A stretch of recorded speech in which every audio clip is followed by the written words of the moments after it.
Bonjour, alors aujourd'hui, on va voir la création d'un acheteur. Tout comme pour les vendeurs, j'ai fait une vidéo principale et ensuite je vais vous faire des vidéos de subtilité. Là, on va faire l'acheteur normal, c'est-à-dire qu'il y a monsieur et madame tout le monde qui ont un nom de famille, deux prénoms, qui cherchent un bien en particulier et il n'y a aucune subtilité. Donc c'est relativement simple. Déjà, deux questions à se poser. Est-ce que cette personne, je l'ai rencontrée et qu'elle m'a expliqué ce qu'elle aimerait et que je n'ai pas forcément ce quelque chose dans mon portefeuille? Dans ce cas, j'irai cliquer sur Nouveau tout de suite et je ferai la conception de cette fiche acheteur. Ou au contraire, est-ce qu'ils m'ont questionné par mail, par téléphone ou en rencontre sur un bien en particulier? Et dans ce cas, je vous conseille très fortement de vous positionner d'abord sur le bien sur lequel ils vous ont appelé et ensuite d'aller créer l'acheteur. Je vous montre pourquoi. Je vais me positionner donc sur le vendeur sur lequel ils m'ont appelé et je clique sur Nouveau. Pourquoi je vous dis ça? Parce que pour ceux qui ne nous connaissent pas encore, ce logiciel est fait pour les feignants étant des gens bien organisés, ne perdant pas de temps. Vous allez donc pouvoir en un seul clic rapatrier les caractéristiques de ce qu'ils recherchent au lieu de devoir aller zone par zone pour remplir. Mais ça, je vous montre juste après. Donc votre acheteur, vous l'avez rencontré à une certaine date. De la même façon, là, à vous de remettre la bonne date. De la même façon que pour les vendeurs, ça a une importance, même importance chez les acheteurs, puisque cette date-là va vous servir de date de référence pour votre communication automatique qu'on appelle les automails. Votre origine acheteur, je vais mettre Internet, sachant que vous allez pouvoir personnaliser ces différentes origines en mettant par exemple Le Bon Coin, Se Loger, Logiquimo, etc., etc. Ou même complètement à côté, comme là j'ai mis salle de sport, plongée, piscine. Vous pourriez personnaliser vos origines. Ça c'est pour vous à titre informatif pour que vous sachiez si vos loisirs vous ramènent du monde par exemple. Là, ça va être monsieur et madame, tout le monde, qui m'ont fait un bête clic. Ils vont s'appeler Franck et Isabelle. Ils m'ont fait un bête clic du dimanche soir. Ce que j'appelle un bête clic du dimanche soir, c'est un clic sur n'importe quel site internet, quel que soit le jour, où on ne me met pas de numéro de téléphone, mais par contre, j'ai un mail qui est travaillable. Donc, je vais rentrer le mail parce qu'il ne me paraît pas alambiqué. Voilà, donc je mets mon mail. S'il y avait plusieurs mails, je ne sais pas moi, au fur et à mesure du travail avec ces clients-là, je pourrais avoir plusieurs mails. Je vous rappelle, c'est comme du côté des vendeurs, il suffirait de mettre un point-virgule puis le second mail à la suite, avec une arrobase et tout. Et dans ce cas, vous pourriez écrire directement à deux mails. Au niveau de l'enseigne, en fait, vous pourriez avoir, pour ceux qui font du commerce, de l'industrie ou des entreprises, un interlocuteur ici, qui représente une enseigne. Donc, vous pourriez mettre effectivement le nom et le prénom de votre interlocuteur ici. Par contre, le nom de son enseigne là. C'est quand même rare qu'on ait ensuite les noms, pas les prénoms. C'est quand même rare ensuite qu'on ait les dates de naissance. Donc ça, je passe. Ce client m'a fait un bête clic sur Monsieur Tos. Donc, je vais importer sa recherche puisque j'en sais rien de plus. Il a fait un bête clic sans même demander des questions supplémentaires. Donc, visiblement, d'après leur recherche, ils sont sur un appartement ailleurs de 225 000 €. J'ai fait un clic et j'ai ma recherche. Pourquoi? Si vous ne remplissez pas cette zone-là, pour moi, vous faites pipi dans un tonneau. Alors, pipi dans un violon, je ne sais plus. Parce que s'il n'y a rien dans ces critères-là, les données que vous allez rentrer ne vont servir à rien en termes de rapprochement. Quand vous allez vouloir essayer de travailler ce client-là, vous ne saurez même pas pourquoi il vous a appelé.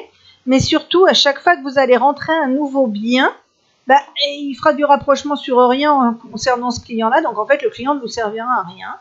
Et on sait que les données ont quand même une relative importance. C'est la raison pour laquelle la plupart des réseaux essayent que vous mettiez un maximum de données dans leur bécane, puisque ces données ont quand même une grosse valeur. Alors là, je pourrais m'arrêter tout de suite ici, faire OK. Dans ce cas, mon client passerait dans cette liste en dessous.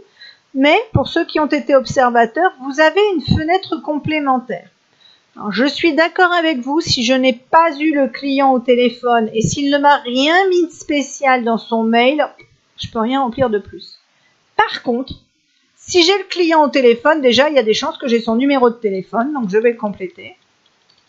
Si j'ai 2 numéros de téléphone qui veulent recevoir les mails et les SMS, pardon, je vais l'écrire ici aussi.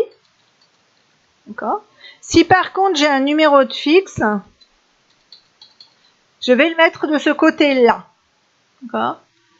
Et ensuite, je peux éventuellement, il me demande une surface de séjour d'environ 30 mètres. Il aimerait bien 2 chambres et il m'a dit un bureau en plus serait top.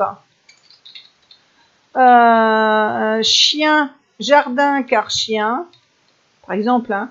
Les surfaces du terrain, il aimerait bien, alors ça va être un jardin plus qu'un terrain, hein, ça va être, il aimerait bien 75 mètres carrés, ça serait topissime puisqu'on est sur de l'appartement. Et après, dans cette fiche découverte acheteur, vous avez plein de questions que des fois on oublie, même quand ça fait longtemps qu'on fait de l'immobilier. Donc vous avez des caractéristiques qui, elles, vont être indispensables au moment des rapprochements, puisque en gros, quand on va faire des rapprochements, vous avez la fenêtre qui va s'afficher comme ça, et qui va comparer ce que le bien qui va être en face vous propose et ce que votre client aimerait avoir. Donc plus vous aurez de choses remplies là, mieux ça sera. La partie qui suit ici, donc qui apparaît dans votre fiche découverte, est importante pour vous, pour les leviers. Les décideurs, c'est madame surtout, monsieur ensuite. On sait bien que monsieur propose, madame dispose. Ensuite, le budget. D'accord, maxi. Est-ce que c'est vu avec les frais de notaire ou est-ce que c'est vraiment le budget d'achat? D'accord, c'est le budget d'achat. Est-ce qu'il y a un apport ou pas? Est-ce que c'est un achat pour une résidence principale, secondaire ou un investissement? Là encore, les leviers à utiliser ne seront pas les mêmes selon les réponses. Donc, c'est bien de le savoir quand même. Vous allez défendre un appartement corps et âme comme si c'était pour un achat principal, puis ils vont vous dire, mais en fait, j'en ai rien à faire. Moi, je vais y passer 2 mois par an. D'accord. Ensuite, est-ce qu'il est actuellement locataire ou propriétaire? Là encore, est-ce que le budget que vous mettez par la fenêtre tous les mois, c'est pas judicieux de venir le mettre dans un remboursement de crédit qui au final vous donnera un bien? Voilà, pareil, pas tout à fait les mêmes réactions. Est-ce que ce budget dont on vous parle a été vu avec une banque ou pas? Si jamais ça a été vu avec une banque et qu'ils sont fermes, on va pas plus loin. Si par contre, ça n'a pas été vu et ou qu'ils ont vu avec la banque mais qu'ils ne sont pas satisfaits, tout de suite, vous devriez avoir l'idée, d'accord, on n'a pas encore vu le cours, de foncer sur vos partenaires, en l'occurrence les courtiers, et de balancer avec leur accord les coordonnées de vos clients au courtier. Est-ce que c'est un premier achat? Si c'est des gens qui en sont déjà, alors je ne sais combienième achat-revente, c'est pas la même chose et on va pas y prêter la même attention, le même encadrement que si c'est un premier achat où il faut les cocooner, les border, etc., etc. Ensuite, est-ce qu'il doit vendre un bien avant? Est-ce que c'est déjà à la vente? Est-ce qu'il faut qu'il soit vendu avant d'acheter?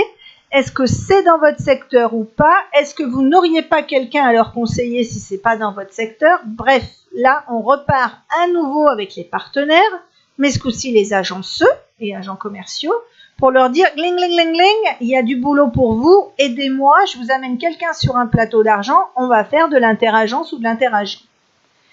Est-ce qu'il y a un crédit relais envisageable? Ça veut dire, on va essayer de leur dédramatiser le crédit relais, parce que bizarrement, on n'en entend parler que quand ça va pas, mais à chaque fois que ça se passe bien, personne ne dit rien, c'est comme beaucoup de choses.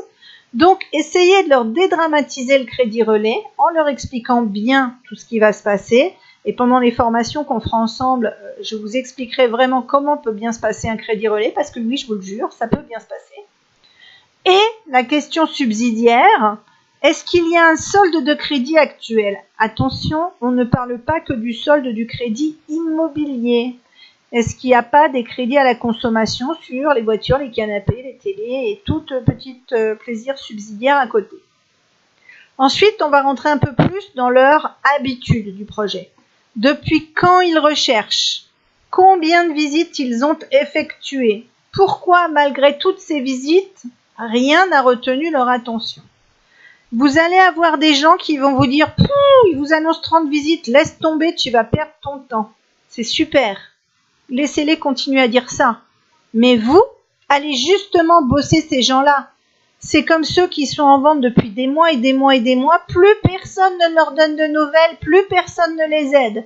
Sauf qu'entre-temps, ils ont mûri dans leur petite tête, ils ont pris du plomb dans l'aile. Et vous allez arriver gentiment en proposant vos services, en les manageant du mieux possible, en les coachant du mieux possible, vous utilisez le verbe que vous voulez, en étant suffisamment intentionné sans pour autant vous laisser promener, et au pire, vous ferez la vente avec eux alors que tout le monde les a laissés tomber. Maintenant, les goûts et les couleurs, les habitudes, les souhaits, je ne suis pas là pour vous dire ce qu'il faut faire, juste pour vous donner quelques conseils. Ensuite, votre acheteur, alors là on a vu ici qu'il recherche à hier, c'est l'endroit où se trouve l'appartement. Maintenant au téléphone, il vous dit ouais, alors je veux bien hier, mais en fait je veux bien aller jusqu'au Lavandou en passant par la Londe. Par contre, je veux pas aller de l'autre côté, donc on lui rajoute pas l'accro et tout ça. Donc ça, c'est quand c'est du secteur physique bien précis. Mais il se pourrait que vous ayez, comme par chez moi, quelqu'un qui recherche sur tout un code postal où il y a plein de petites villes. Si je prends le 83 210, je dois avoir 5 ou 6 villes dedans, enfin ville ou village, ce que vous voulez. Et du coup, moi s'il me dit ça ne me gêne pas de tout ce petit secteur-là, ça me va super bien, au lieu d'aller chercher les différents secteurs, je vais directement cocher le code postal qui correspond, bien que rien ne m'empêche en plus de venir mettre des secteurs limitrophes qui iront très bien.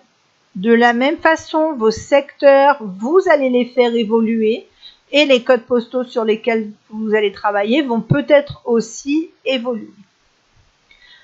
La dernière petite cerise sur le gâteau serait effectivement de venir rajouter la photo de votre acheteur. Alors, je suis nullissime là-dedans pour demander ça, mais une des négos de Saint-Raphaël m'a donné l'année dernière une très très bonne idée que j'arrive toujours pas à mettre en place, mais je vous la donne quand même parce que je trouve qu'elle est géniale.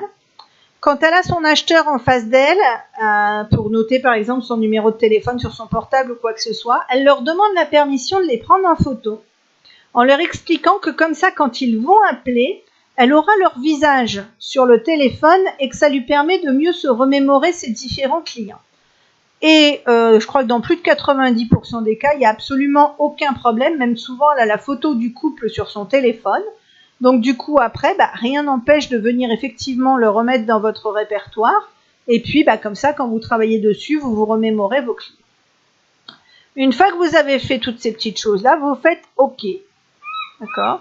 Le système vous crée donc monsieur et madame tout le monde dans votre liste d'acheteurs et vous propose dans la foulée de faire le rapprochement vis-à-vis de vos vendeurs dans un premier temps.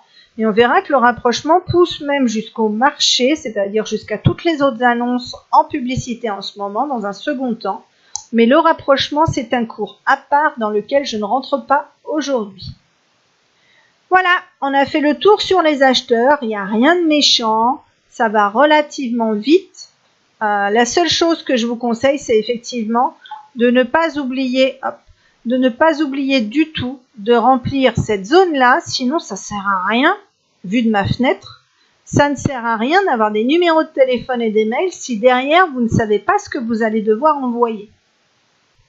Et contrairement aux vendeurs, quand vous créez un acheteur, le système ne vous génère pas automatiquement le répertoire qui va concerner cet acheteur. C'est pas souvent qu'on a des documents qui sont propres juste aux acheteurs. Donc du coup, on vous laisse le faire manuellement. Vous pourriez effectivement créer le répertoire pour venir ranger les documents qui sont propres à monsieur et madame tout le monde. Je vous dis à tout bientôt pour une prochaine vidéo sur les subtilités des acheteurs qui achèteraient plusieurs choses, enfin qui voudraient acheter par exemple une maison ou un terrain, ou qui voudraient acheter à deux n'ayant pas le même nom, etc., etc.